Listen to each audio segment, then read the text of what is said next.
नमस्कार दोस्तों, मैं एक बार फिर राकेश पांडे दृष्टिकोण क्लासेस प्लेटफॉर्म पर आपका स्वागत करता हूं। जैसा कि अभी तक मैं आपको अलंकार ही चला रहे हैं, अलंकार ही पढ़ा रहे हैं। तो अलंकार में आपको मैंने सारी चीज़ बताया है। इसमें अलंकार के कितने भेद हैं, अलंकार के उदाहरण, परिभाषा सभी बताए हैं। इसमें प्रश्नोत्तरी चल रहा है। बहुत इंपॉर्टेंट चीज़ है इसमें, जिसमें आपकी परीक्षा में आने की बहुत ही प्रबल संभावना है। इसको आप जो है इसको देखते रहिए, इस पर अध्ययन करते रहिए। तो चलिए फटाफट आप लोग जुड़ जाइए।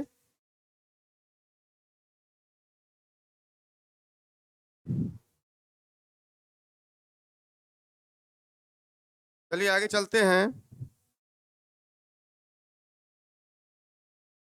क्वेश्चन नंबर आपका 31 है। जहां उपमेय के संबंध में अतिशय माने अधिक होता है, उक्त हो यानी कहा गया हो, कथन हो, वहां अलंकार होता है।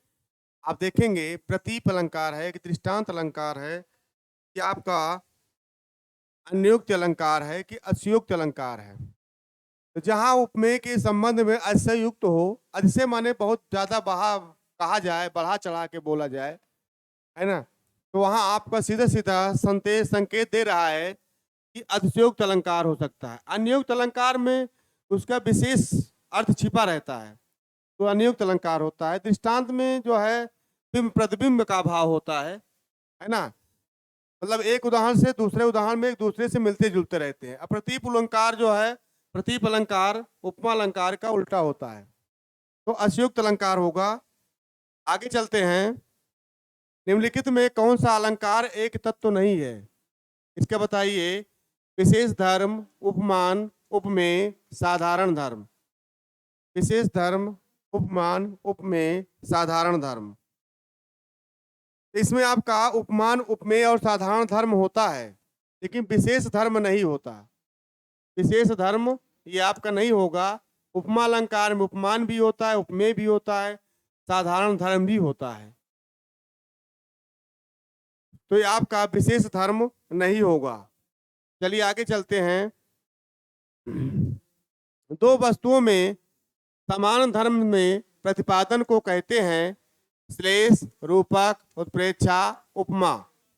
दो वस्तुओं के समान धर्म के प्रतिपादन को कहते हैं, क्या कहते हैं? समान धर्म किसमें होता है? उपमा अलंकार में आता है। वेरी इंपॉर्टेंट है।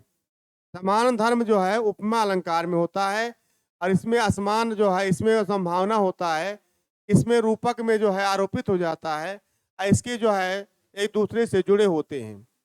उपमा अलंकार जो है ये समान धर्म नहीं होता है। चलिए आगे चलते हैं। वृत्यानुप्रास है, हमने आपको बताया है अनुप्रास के 5 भेद होते हैं। जहां वर्ण की बार बार आवृत्त हो वहां अनुप्रास अलंकार होता है। इसके 5 भेद होते हैं, है ना। एकानुप्रास, वृत्यानुप्रास, सूत्रानुप्रास, अनत्यानुप्रास और लाटानुप्रास। तो आप जानते हैं जहां वाक्य में भेद हो, जहां एक व्यंजन की आवृत्ति एक या अनेक बार हो, उभयालंकार होगा। उभय माने दोनों। सादृश्य मूलक अलंकार होगा। कौन सा होगा?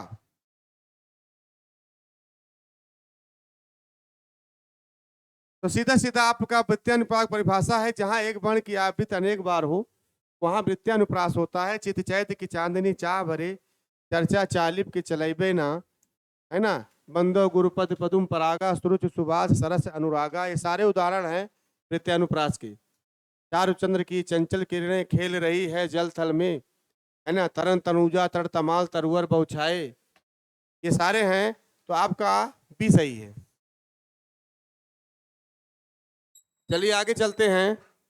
जहां प्रसिद्ध उपमान को उपमेय के रूप में कल्पित किया जाए वहां होता है भ्रांतिमान अलंकार, व्यतिरेक अलंकार, प्रतीप अलंकार, विरोधाभास अलंकार। कौन सा होगा? और हमने आपको बताया है उपमान को अगर उपमेय के रूप में परिवर्तित कर दिया जाए, पहले तो उपमेय और उपमान होता है उपमा अलंकार में, लेकिन अगर उपमेय को उपमान बना दिया जाए तो उपमा अलंकार का जो उल्टा होता है वो प्रतीप अलंकार होता है। ये प्रतीप अलंकार ही आपका सही है। भ्रांतिमान में तो भ्रम होता है ना। विरोधाभास में विरोध का आभास होता है, लेकिन वास्तविक विरोध नहीं होता। अब व्यतिरेक अलंकार का सामान्य का विशेष, विशेष का सामान्य होता है। आगे चलते हैं। जब काव्य में अर्थ सौंदर्य प्रधान रहता है तो उसे कहते हैं शब्दालंकार, अर्थालंकार, सौंदर्य अलंकार, उभयालंकार। कौन सा होगा? जब काव्य में अर्थ सौंदर्य प्रधान रहता है उसे क्या कहते हैं? तो जानते हैं कि जिसमें अर्थ का चमत्कार हो उसे अर्थालंकार कहते हैं, जिसमें शब्द का चमत्कार हो, शब्द के माध्यम से समझा जाए, वो शब्दालंकार होता है। तो आपका यहाँ पर अर्थ लिखा गया है कि अर्थ ही प्रधान होना चाहिए, तो आपका कौन सा अलंकार होगा? सीधा सीधा अर्थालंकार है, सीधा सीधा अर्थालंकार है। आइए आगे चलते हैं। अंबर पनघट में डूबो रही तारा घट उषा नागरी में कौन सा अलंकार है? अंबर पनघट में डूबो रही तारा घट उषा नागरी में रूपक है, उपमा है, कुछ प्रेक्षा है कि यमक है? इसमें कौन सा अलंकार है? तो आप लोग जानते हैं अंबर माने आकाश रूपी पनघट में, है ना, तारा रूपी जो घड़े में, है ना, उषा नागरी भोर रूपी जो है तारा रूपी घड़े में, सुबह में जो है क्या डूब रहा है? तारा क्या है? भोर रूपी घड़े में डूब रहा है।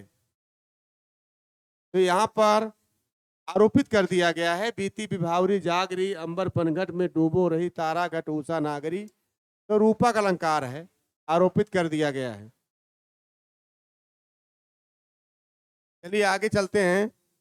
रघुकुल रीत सदा चल आई प्राण जाए पर बचन न जाए में कौन सा अलंकार है?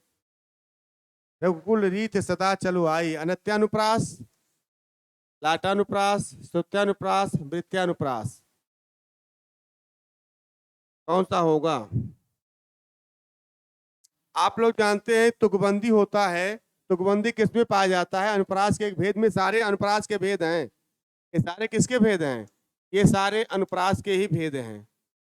ये सारे किसके भेद हैं? अनुप्रास। एक और है अनत्यानुप्रास, लाटानुप्रास, श्रुत्यानुप्रास, एक है छेकानुप्रास, है ना। 5 होते हैं। कितने भेद हैं? 5 हैं, 5 भेद हैं।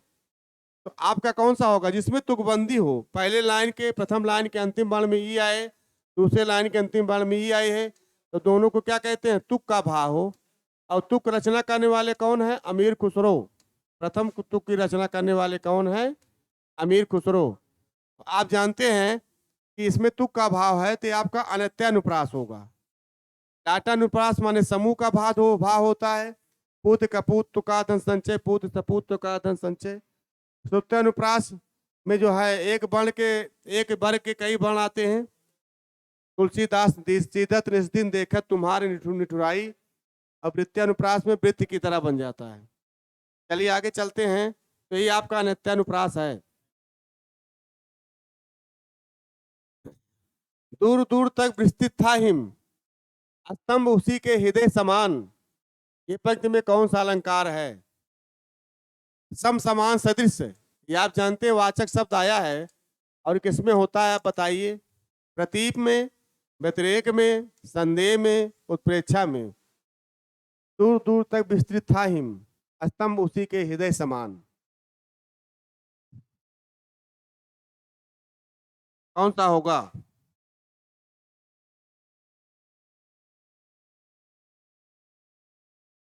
ये आपका कौन सा अलंकार है? प्रतीप अलंकार है। ये कौन सा अलंकार है? प्रतीप अलंकार है। उपमा का उल्टा होता है प्रतीप अलंकार। दूर दूर तक विस्तार में जो है पूरा जो है पहाड़ फैले हुए हैं, जैसे लग रहा है पूरे हृदय में वो विराजमान हो गया हो, प्रतीक अलंकार है।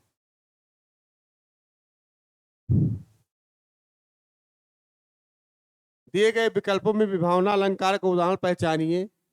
विभावना अलंकार जहाँ बिना कारण के ही कार्य हो जाए वो विभावना अलंकार होता है।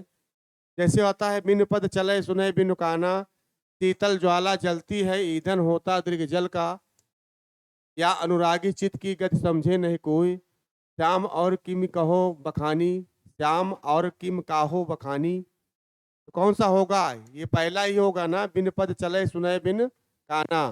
कर बिन कर्म करें विधि नाना, आनंद रहित सकल रस भोगी, बिन वाणी वक्ता वर जोगी। तो बिना जो है पैर के ही चले, बिना कान के सुने, तो ये कौन सा हो सकता है? विशेषण का रूप रख ले कर हो जाता है। जब विशेषण का रूप हो जाता है तो ये आपका ईश्वर के लिए कहा गया है। यही आपका पहला ही सही है, विभावना अलंकार है।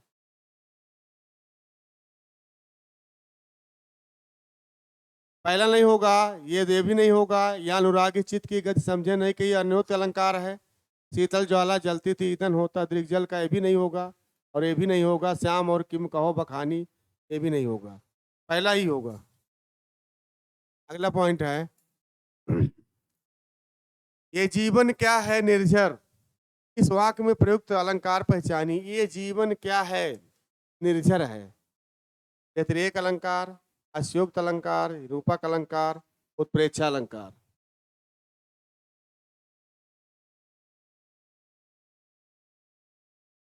यहाँ पर ये जीवन क्या है? जीवन जो है एक झरने के समान बनाया गया है। जिस तरह पानी के जीवन में जो है झरना जो है ना, पानी उसकी शीतलता ऊपर से नीचे की ओर गिरता है, लोगों को जो है तृप्त करता है। ये सीधे सीधे आरोपित कर दिया, जीवन के झरने के रूप में आरोपित कर दिया। अगर आरोपित कर दिया तो आपका रूपक अलंकार होगा। ये आपका रूपक अलंकार होगा। ये जीवन क्या है निर्झर है, सीधा सीधा आरोपित, जीवन को निर्झर के रूप में आरोपित कर दिया। रघुपति राघव राजा राम, यहाँ जो है कौन सा अलंकार है? अनुप्रास है, उपमा है, श्लेष है, रूपक है। ये तो बहुत आसान है। यहाँ रावण की आवृत्ति बार बार हुई है। रावण की आवृत्ति बार बार हुई है। कौन सा होगा? कौन सा होगा? सीधा सीधा आपका अनुप्रास अलंकार है। आप जानते रहें, जहां वर्ण की आवृत्ति बार बार हो वहां अनुप्रास अलंकार होता है। चलिए आगे चलते हैं। उपमेय उपमान साधारण धर्म और वाचक किस अलंकार के भेद हैं? यमक अलंकार, शब्द श्लेष अलंकार, विवक्षा अलंकार, उपमा अलंकार। कौन सा है?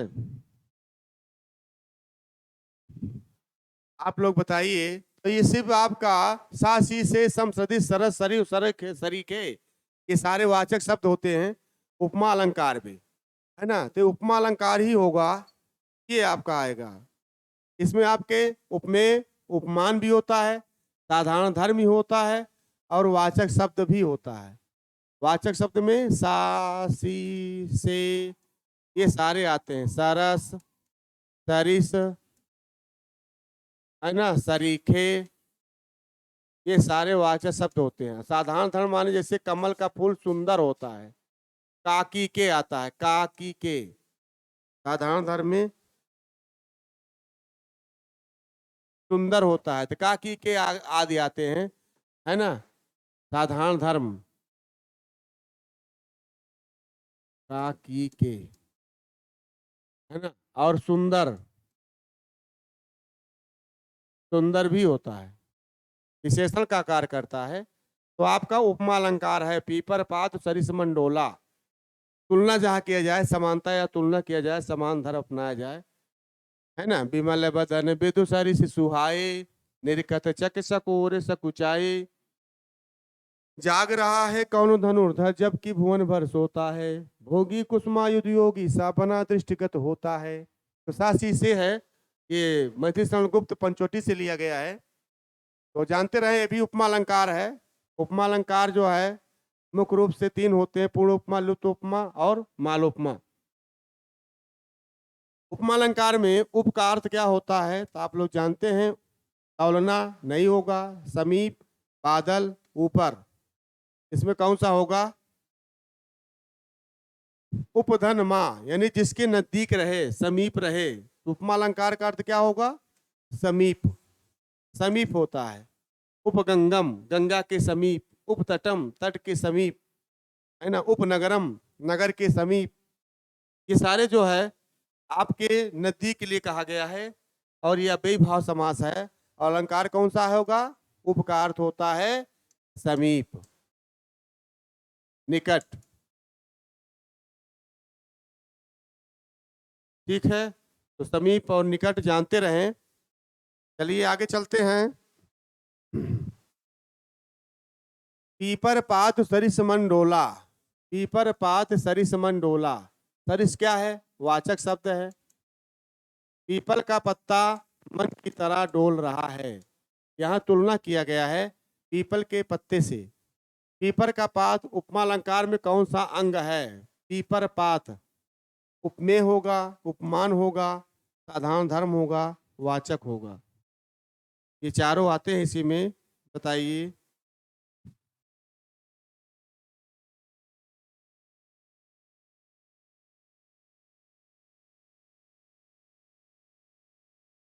पीपर का पत्ता जो है, पीपर पात, पीपर का पत्ता क्या होगा?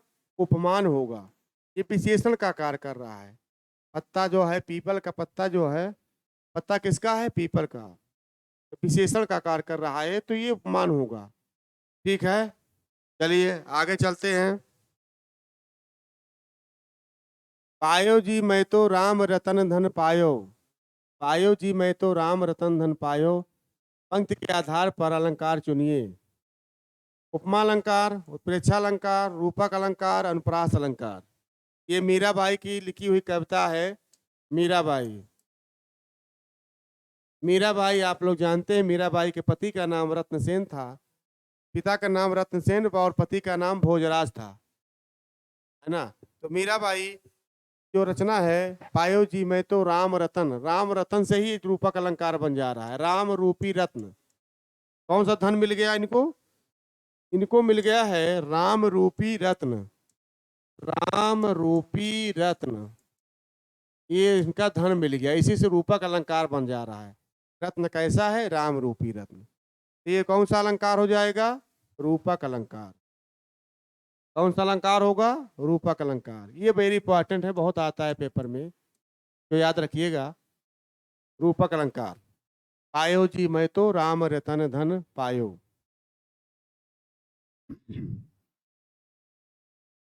आगे चलिए, ये भी बहुत इंपॉर्टेंट है। काली घटा का घमंड घटा, पंक्ति में कौन सा अलंकार का प्रयोग किया गया है? काली घटा, घटाए माने होता है बादल। बादल, काली घटा गिर गई है तो पानी बरसता है ना। और घमंड घटा, अगर घमंड घट जाए तब, आदमी अगर नम्र हो जाए तो उसका जो है सम्मान ज्यादा बढ़ जाता है। तो दोनों का जो है अलग अलग अर्थ है। कौन सा होगा? अनियुक्त अलंकार है, प्रश्न अलंकार है, विवक्षा अलंकार है, यमक अलंकार है।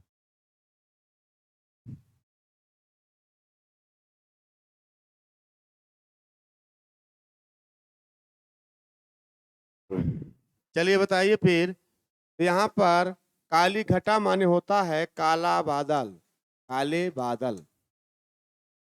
और एक घमंड, घमंड माने क्या होता है? अभिमान। अभिमान, अभिमान का घटना। तो अभिमान घटे तभी उसका सम्मान होगा। काले बादल अगर छा जाए तो पानी बरसाता है, लोगों को शीतलता पहुंचाता है ना। तो यहाँ पर अलग अलग अर्थ आए हैं। तो घटा घटा शब्द दो बार आया है और दोनों का अर्थ अलग अलग है। और जहाँ दोनों शब्द का अर्थ अलग हो जाए वहाँ यमक अलंकार होता है। तो कौन सा अलंकार होगा? यमक अलंकार होगा। काली घटा का घमंड घटा, तीन बेर खाती थी तीन बेर हुआ, है ना। तो आप जानते रहिए, लाल चेहरा है नहीं फिर लाल किसके, सुर सुर तुलसी ससी, तो परवारो उर्वशी सुन राधिके सुजान, तू मोहन के उर्वशी है उर्वशी समान। ये सारे हैं। जगती जगती की मूक प्यास, ये सारे यमक अलंकार हैं, है ना। नगन जड़ाती और नगन जड़ाती, तीन बेर खाती है तीन बेर वाह, भूषण शिथिल अंग भूषण शिथिल अंग। चलिए आगे चलते हैं फिर। हरिपद कोमल कमल से, ऐसे से आप पहचान लेंगे, से वाचक शब्द है। अब आप बताइए कौन सा अलंकार है? हरिपद कोमल कमल से, उपमा अलंकार, उत्प्रेक्षा अलंकार, यमक अलंकार, रूपक अलंकार। सासी से सम सदिश सरिस सरीखे सरयू, ये सारे कौन से वाचक शब्द आते हैं? चलिए उपमा अलंकार में आते हैं। किस में आते हैं? उपमा अलंकार में, है ना, उपमा अलंकार में आता है ये। दासी से सम सदिश सरीखे सरस, जहां गांठ तहां रस नहीं, जहां गांठ तहां रस नहीं, ये जानत सब कोई में किस अलंकार का प्रयोग हुआ है?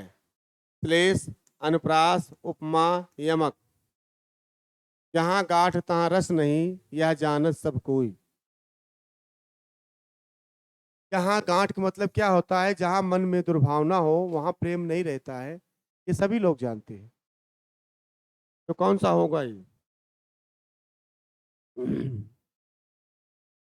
ये आपका जो दुर्भावना होता है, ये जो है गांठ में चिपका हुआ है, इसीलिए इसको श्लेष अलंकार है। कौन सा अलंकार है? श्लेष।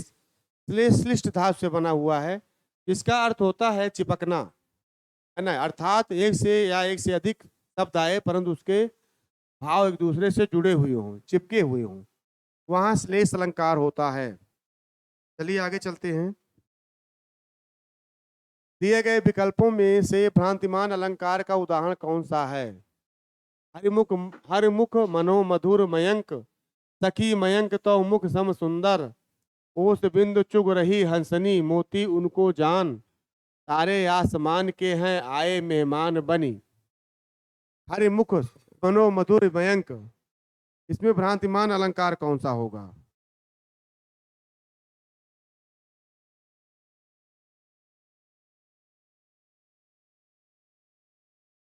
तो हरिमुख मनो मधुर मयंक, हरि जो हरि का मुख जो है बहुत मधुर है ना, चंद्रमा के समान है, तो ये तो दूसरा अलंकार उपमा हो जाएगा। सखी मयंक तो मुख सम सुंदर, सखी चंद्रमा और मुख जो है एक दूसरे समान सुंदर हैं, तो ये भी नहीं होगा। ओस बूंद चुग रही हंसनी, ओस रूपी जो बूंद को हंसनी चुग रही है उसको मोती समझ करके, तो यही है आपका भ्रांतिमान अलंकार होगा। जो हंसनी जो है मोती समझ करके ओस को चुन रही है, ये आपका भ्रांतिमान अलंकार होगा। तारे आसमान के हैं आए मेहमान बनी, तो ये भी नहीं होगा, तो ये मानवीकरण अलंकार है। सारे मेहमान बन के आ रहे हैं, मानव की तरह व्यवहार किया जाए तो मानवीय अलंकार होता है। चलिए आगे चलते हैं। दिए गए विकल्पों में से अनुप्रास अलंकार उचित उदाहरण पहचानिए। अब जीवन में नहीं है जीवन, कानन कठिन भयंकर भारी, नव जीवन में दो घनश्याम हमें, सारंग ले सारंग चली, सारंग पूगो आए। कौन सा होगा अनुप्रास अलंकार?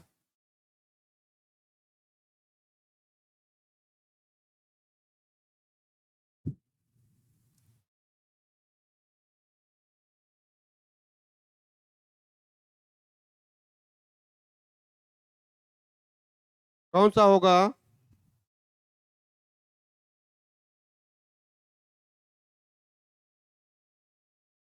आपका अनुप्रास अलंकार होगा का, ये भा पढ़ आ रहा है, ये कानन कठिन भयंकर भारी, यही आपका अनुप्रास अलंकार होगा, बाकी और नहीं होंगे। चलिए आगे चलते हैं। वह तुम सम तुम उन सम स्वामी, वह तुम सम तुम उन सम स्वामी में अलंकार कौन सा होगा? संदेह, रूपक, उपमा, भ्रांतिमान।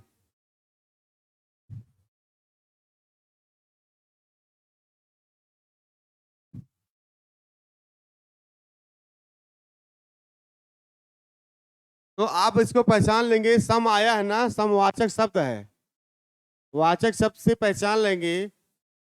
तो वह तुम सम यानी वह और तुम दोनों एक समान हो, तुम और वो है ना स्वामी के सम स्वामी, है ना, सो तुम और वो जो है स्वामी के समान है। तो यहाँ पर सम सदिश आया है तो उपमा अलंकार होगा, उपमा अलंकार। चलिए आगे चलते हैं। कनक कनक ते सब गुनी मादकता अधिकाय, युवा खाए बहुराय जग वा पाए बहुराय। इसको तो आप लोग जानते हैं, कनक माने होता है एक सोना, एक कनक का अर्थ होता है धतूरा। आदमी धतूरा खा लेता है तो नशावान बन जाता है, लेकिन अगर उसको सोना मिल जाए तो धतूरे से 100 गुना ज्यादा नशा बढ़ जाता है, अर्थात उसका चाल ढाल, घमंड, अभिमान आ जाता है। तो यहाँ पर कनक दो शब्द आए हैं, दोनों का अर्थ अलग अलग है। एक कनक माने सोना, एक कनक माने धतूरा, तो इसलिए यमक अलंकार होगा। चलिए आगे चलते हैं। यह देखिए अरविंद से शिशुवृंद कैसे सो रहे हैं। पंक्ति में अरविंद शब्द क्या है? उपमेय, उपमान, साधारण, वाचक।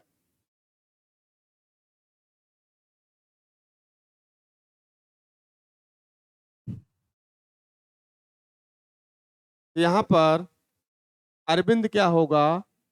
या देखिए अरविंद से शिशुवृंद कैसे सो रहे हैं। अरविंद माने कमल भी होता है, हाँ। और शिशुवृंद कैसे सो रहे हैं, शिशुवृंद विशेष है, ये उपमान हो जाएगा। अरविंद क्या है? उपमान है। या देखिए अरविंद से शिशुवृंद कैसे सो रहे हैं, है ना।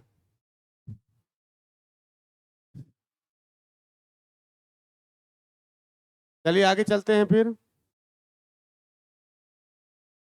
जहां उपमा अलंकार का सौंदर्य अर्थ में निहित हो, जहां उपमा अलंकार का सौंदर्य अर्थ में निहित हो, कौन सा अलंकार कहलाता है? अलंकार, उभयालंकार, शब्दालंकार, अर्थालंकार।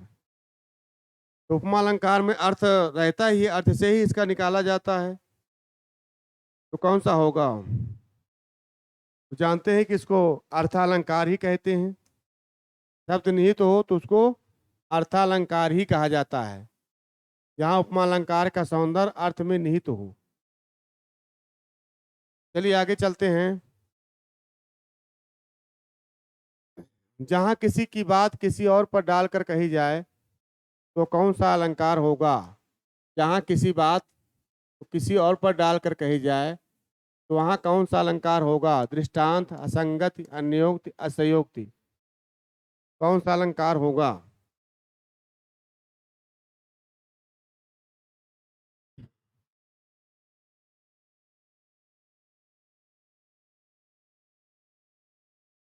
तो वहां पर अन्योक्त अलंकार होगा।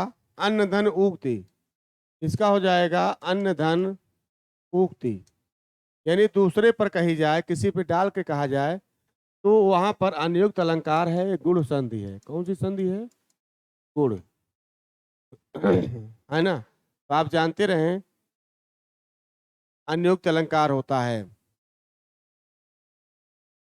इसके बहुत सारे उदाहरण हैं।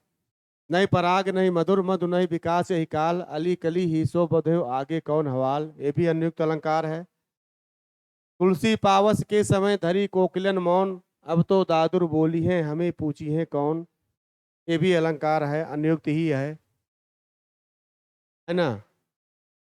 माली यावत देख कर कलियन करी पुकार, फूले फैले चुन लिए काली हमारी बारी, ये भी अनियुक्त अलंकार है। तो आप जानते रहें अनियुक्त अलंकार में ये सारे उदाहरण अनियुक्त अलंकार हैं, तो इसका विशेष अर्थ होता है। चलिए आगे चलते हैं। जहाँ अनेक व्यंजनों की एक बार स्वरूपता व क्रमशः आवृत हो, वहाँ कौन सा अलंकार प्रयुक्त होगा? छेकानुप्रास, लाटानुप्रास, वक्रोक्ति अलंकार, वृत्त्यानुप्रास। जहाँ अनेक व्यंजनों की आवृत्ति अनेक बार हो, वो कौन सा होगा? छेकानुप्रास होगा। छेका माने होता है छेकना, पूरे वाक्य को घेर लेता है। परदंत की पंगत कुंद कली, अमी मय मूर मय चूरन चारू, समन सकल भव रुज परिवारू, ये सारे चेकानुप्रास हैं, है ना। श्री रामचंद्र कृपाल भजमन, हरण हवर धारणम, ये भी चेकानुप्रास है। परदंत की पंगत कुंद कली छेकानुप्रास है। तो जहां पर किसी वाक्य में दो बाण आए साथ में और पूरे वाक्य को घेर ले, पूरे वाक्य को, छेक का अर्थ होता ही है घेरना या छेकना, घेरना या छेकना।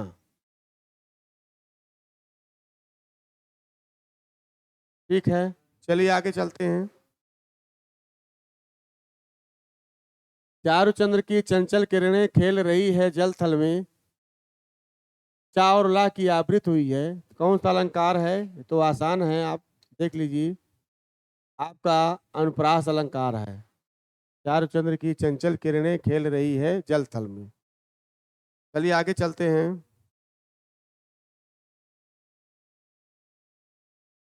आई ऐसी अद्भुत बेला, ना करो सका ना विहंग सका, दोहे में कौन सा अलंकार है? विवक्षा अलंकार, उपमा अलंकार, अनुप्रास अलंकार, विरोधाभास अलंकार। आई ऐसी अद्भुत बेला, ना करो सका ना विहंस सका, दोहे में कौन सा अलंकार है?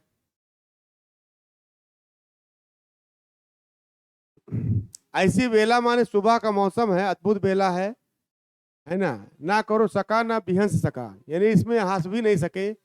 इसमें जो है विरोध का आभास होता है। सुबह सुबह लोग सब सारे काम करते हैं, तब उस समय जो है समय नहीं रहता है, तो उसमें जो है हंसने का समय भी नहीं रहता है।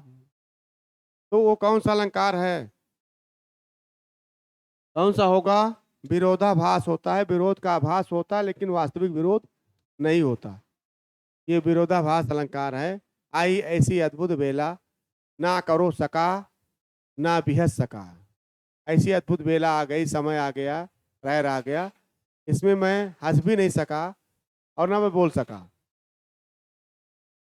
चलिए आगे चलते हैं। सजना है मुझे सजना के लिए, इसमें किस किस किस अलंकार का प्रयोग हुआ है? आप जानते हैं एक सजना माने होता है पति, एक सजना माने होता है संवारना, श्रृंगार करना।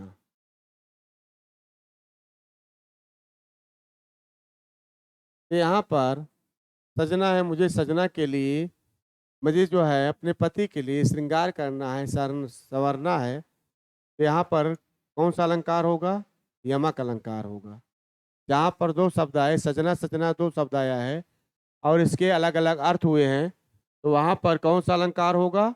यमक अलंकार। तो ये भी आप जानते रहे, बहुत इंपॉर्टेंट था। इसमें बहुत सारे ऐसे आपके दोहे मिलेंगे जो आप कभी सुने नहीं होंगे, और इसमें जो है थोड़ा टफ भी होगा, तो उसको आप दोहराते रहिए, उसको बार बार देखते रहिए। और बार बार देखने के लिए आप हमारे दृष्टिकोण ऐप पे जाइए, वहाँ डाउनलोड कीजिए। ऐप को डाउनलोड करने के बाद उसमें से आप डाटा ले सकते हैं, निःशुल्क है, इसमें कोई शुल्क भी नहीं रखा गया है। तो आपके लिए विशेष छूट है, ऐसा मौका बार बार नहीं आता। तो आप जो है इसको जरूर देखिए। और आज ही अलंकार आपका समाप्त हो गया। अगले समय नेक्स्ट टाइम पर फिर मिलेंगे एक नया पैराग्राफ लेकर। तो चलिए फिर आगे नेक्स्ट टाइम मिलते हैं, तब तक के लिए थैंक यू, धन्यवाद।